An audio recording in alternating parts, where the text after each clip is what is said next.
Despite what some people might tell you, Limbus Company is a strategy game. See, it's right there in the game's Steam tags. And strategy games have different strategies. I know, shocker. These strategies tend to vary in efficiency, from optimal meta approaches all the way to unviable tactics. Limbus Company is no different, as the game's main point of strategy lies in its team building, and the teams that you can build can vary greatly in power. You're probably already familiar with the meta teams of Limbus Company, especially if you watch my videos, as that's literally the one thing I talk about.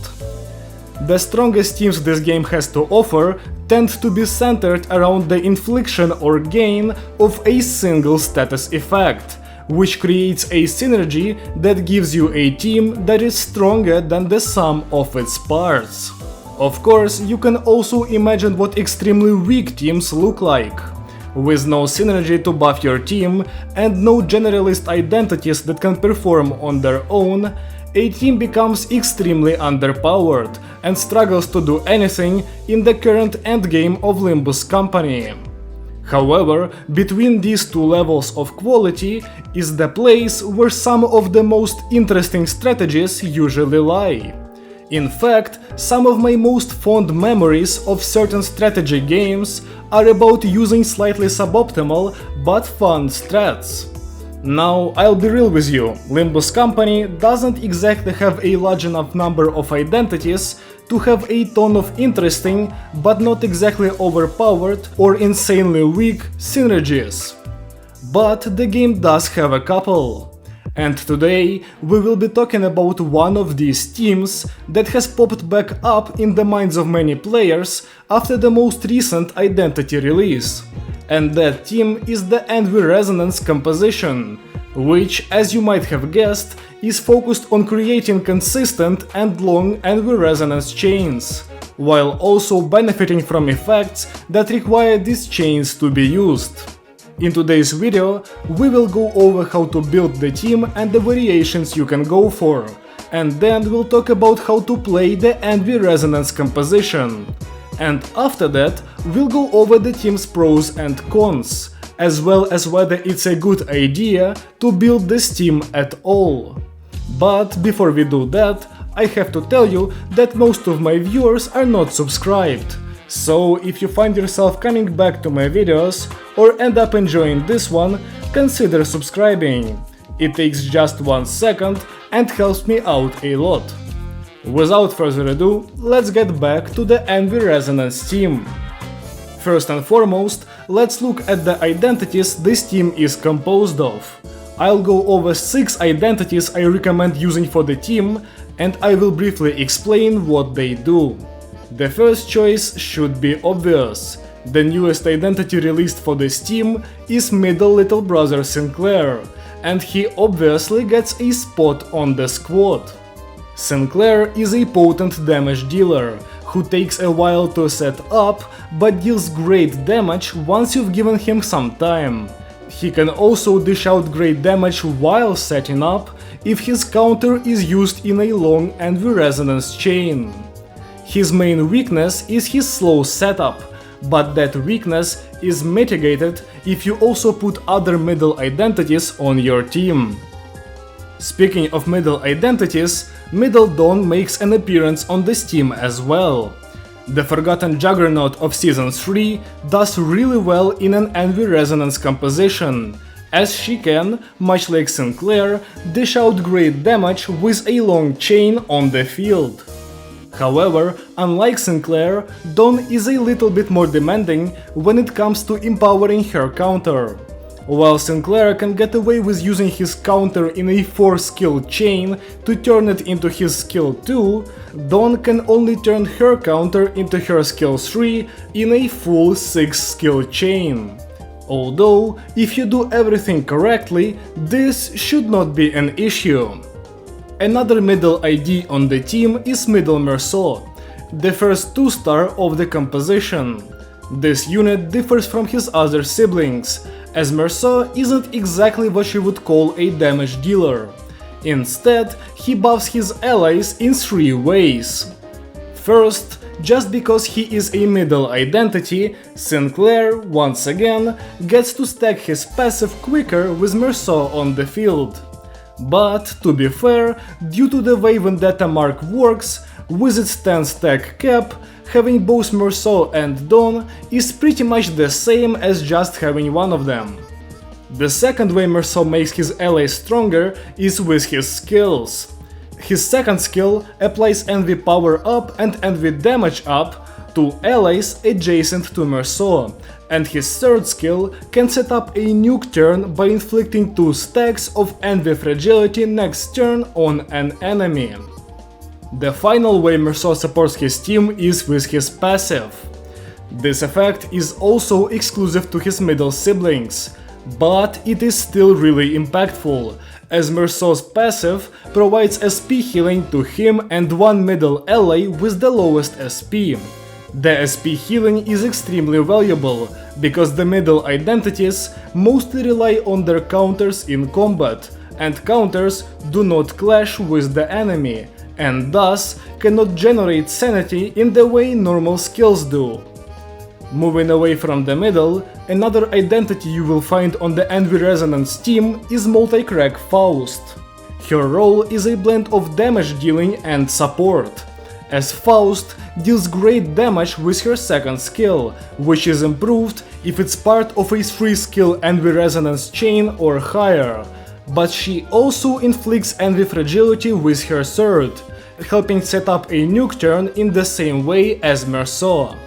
Additionally, Faust gets her Hex Nail Ego skill, which is the single best ego for this team. It only requires envy resources to use, and its corrosion variant inflicts 3 stacks of envy fragility, which can catapult the damage of the team into the stratosphere. Okay, I might be over-exaggerating, but it's still a really strong effect. Its only issue is that the anti-fragility is applied this turn, instead of the next one. But Faust has one more max speed than the middle identities, meaning that once she max rolls her speed, you can comfortably buff your 2 strongest damage dealers. The next identity on the team also belongs to the Multi-Crack Office, and this time it's Multi-Crack Office Heathcliff. This identity is similar to Faust in many ways, but he is more of a support than a damage dealer, although his damage output is still pretty good. A lot of Heathcliff's value lies in his ability to support his team offensively by inflicting blunt fragility and defense level down on the enemies. He also inflicts photoelectricity, which allows Faust to set up her damage improving passive quicker and without losing too much health to the effects of her second skill. The 6th identity I want to recommend you is...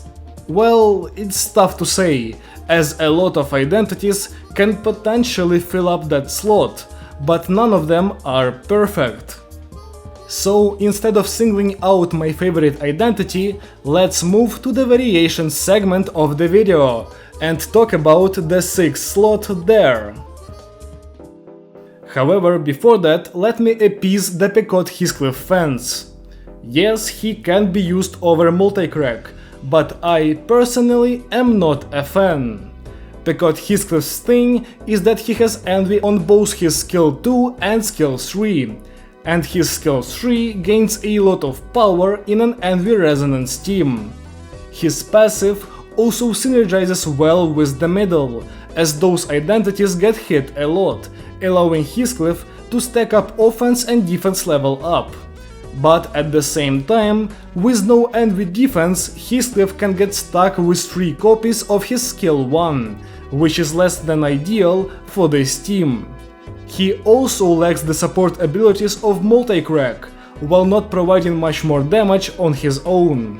The damage type that Pequot Heathcliff has is Pierce, and not Blunt like the rest of the team, meaning that if you take the composition into an encounter that's specifically weak to the most prominent damage type on the team, the Harpooner will not be able to use that to his advantage.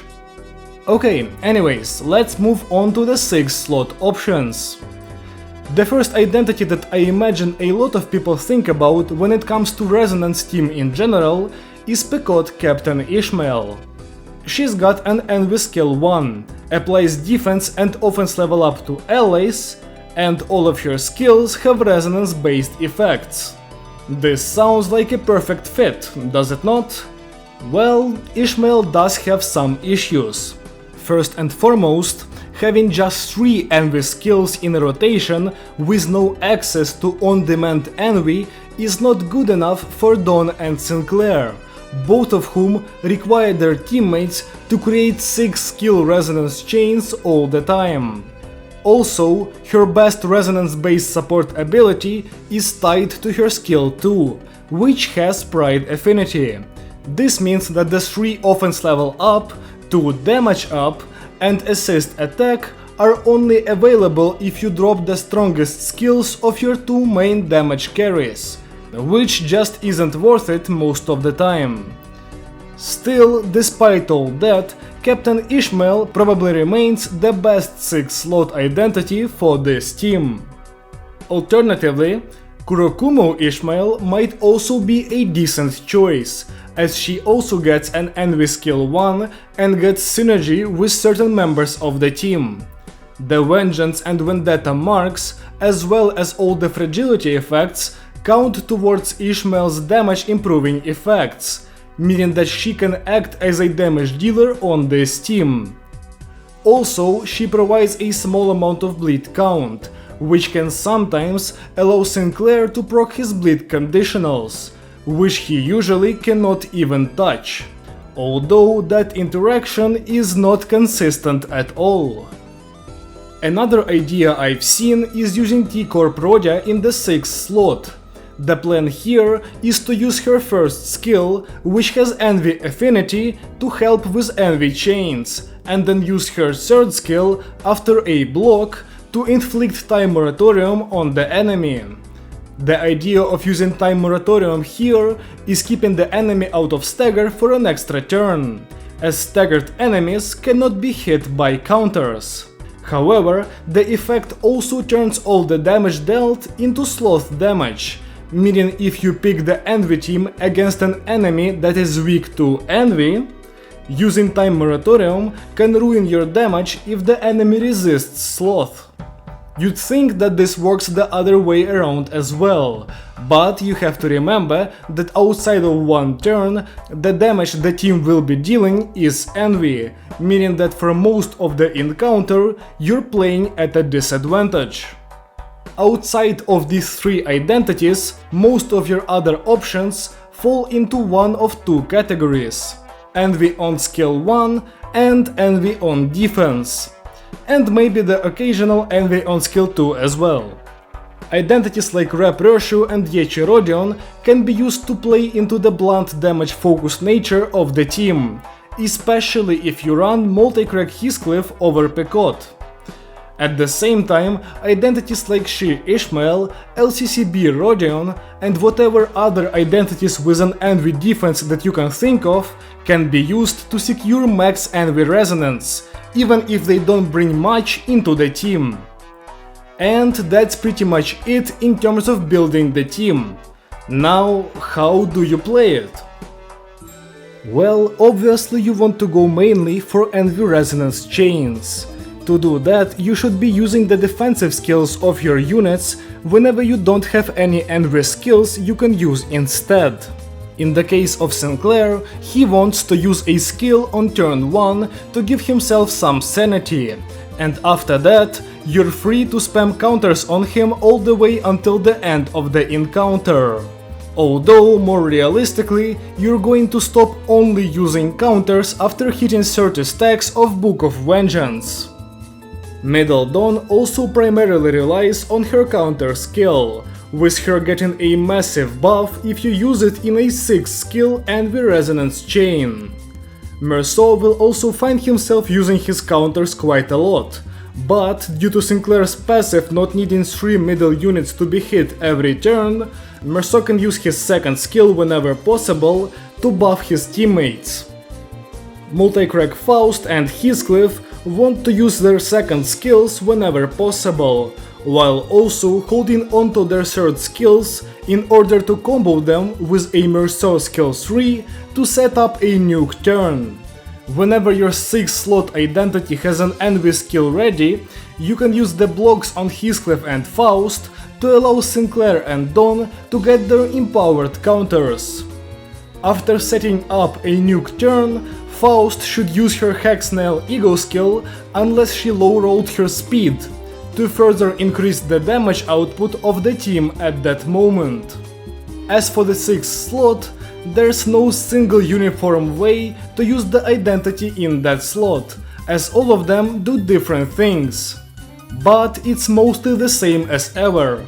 Use envy skills in envy chains, and any debuffs that can help your damage should be thrown out when you're setting up a nuke turn, and thus not using your envy skills.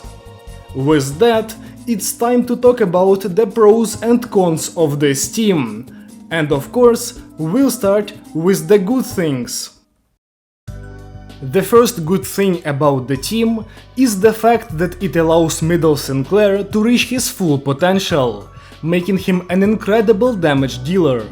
Sinclair, when performing at his best, sets up pretty quickly, and once he's fully set up, his damage output is beaten out only by the best of the best identities. Outside of Sinclair, the damage output of other identities on the team is also pretty good. Dawn finally gets to use her empowered counter, which deals great damage, and the multicracks put in work as well, as the long resonance chains improve the offense level of their skills. The team is great on bosses, as the fragility effects being stacked on one enemy helps a lot with pushing the team's damage ceiling higher, and Sinclair specifically really enjoys boss fight encounters, as he can stack his passive with ease. And you'd expect me to go on, but realistically there's not much more that you can say about this team in a positive light. Which is why we're moving on to my favorite part, the cons of using the Envy Resonance composition. And there are a lot of them. After all, there's a reason why I spent the start of the video talking about how this team is not even in the same conversation as the status effect teams. The first and most obvious weakness of this team is its complete lack of adaptability. The enemy resists Envy, that's GG. Even T-Corp Rodion won't save you in that case, as even with her on the team, at least 75% of the damage you deal will be resisted, dragging down the speed at which this team can clear such encounters. You can say that this is the case for all teams, as when their primary sin affinity or damage type is resisted, they get weaker. But unlike the Envy Resonance composition, other teams have at least some adaptability. It can manifest in the form of a damaging status effect, which can either bypass physical resistances or just straight up deal true damage, or as a variety of damage types and sin affinities on the main damage dealing skills of a team. This team has none of that. It doesn't stack up any status effect, and there's obviously no variety in damage types here. The second weakness of the team stems from the first one, and the problem is the fact that this team does not generate ego resources that aren't envy in any way that is even close to being adequate. This results in the amount of ego skills you can use being cut down drastically, leaving you unable to use some of the game's best nuke or setup abilities. The third weakness of the team is its damage. And yes, I am saying this right after I praised the team for its damage, but hear me out. The team's damage is good enough for the current content of Limbus Company. In fact, at times it can be really good, most often when fighting envy weak enemies. But if you zoom out a little bit and compare this team to some status effect based squads, you will see that Envy Resonance can contend with maybe charge, and that's it. And to be clear, being around charge's level of strength is not a high bar. The worst part is that we aren't done yet. Some of the team's largest problems arise from it being so reliant on counter skills and defense spamming in general. One of these issues is the fact that the defense-heavy nature of the team forces you to give up early clashes, on middle identities especially, which heavily impacts the sanity of your sinners, leading to lost clashes even after setup, and lower damage output throughout the encounter due to flipping tails. Another issue the reliance on counters creates is not being able to do anything once the enemy is staggered. Obviously, to counter you need to get hit first. And obviously, staggered enemies cannot do that. This means that unless your skill rotation allows you to use your strongest normal skills on a staggered enemy, you will most likely just end up not using the turn where the enemy is most vulnerable in the most efficient way. Yet another problem with counters is the fact that they are normal counters and not clashable ones. This means that you actually have to trade away the HP of your units to deal damage, which can lead to them getting staggered if you don't resist the enemy's damage types. Sinclair kind of dodges this issue by giving himself a shield whenever he uses his counter, but the rest of the middle identities have to suffer in order to deal damage, which is not good for a team that cannot even fuel a healing ego to nullify this issue. The team is also pretty terrible against multiple enemies, as Sinclair struggles to stack up Book of Vengeance, and without him being fully stacked, the team becomes much weaker. This is especially apparent in non-focused encounters, where even though you get more skills and thus more resonance, you still end up with a weak comp, as Sinclair's passive isn't going to be stacked, and enemies that have defensive skills force you to use normal skills over your counters, lowering your damage output even more. With all of this working against the Envy Resonance team, I think it's safe to say that there's a reason why this team isn't brought up in meta conversations. In fact, calling it underrated, like I did in the title of this video, might not even be correct, as anyone who has actually tried running this composition has certainly been left disappointed. And yet, with how many bad teams there are in the game, I think that the Envy Resonance team, even though it's deeply flawed, is the best of meta composition Limbus Company has to offer for now. I have no doubts the team will get better, and its issues regarding the damage output of the team and its weakness against hordes will be mitigated with more middle identities, a leader ID in Ricardo, or even just new identities with Envy defenses. However, the core issues will remain, and they will most likely hold the team back from becoming meta forever. So, should you build the Envy Resonance team? No, you're better off spending your resources on ways to make the win rate button deal thousands of damage every turn with teams like Bleed and Poise. However, if you have a maxed or close to maxed account, I implore you to give this team a try, as it's a blast to run, with all its differences from normal compositions. And with this, my review of the Envy Resonance team comes to a close. The team is strong enough to get you through the game, but that isn't a particularly high bar. When compared to other archetypes, Envy simply cannot do as much as they do. And still, it's not too bad. A couple more identities might actually make the team good. And even in its current state, some numbers the team puts up are pretty solid, until you get one-shot by a boss while trying to hit a counter. If you disagree or have something to add, feel free to leave a comment below, and I'll make sure to read every one of them.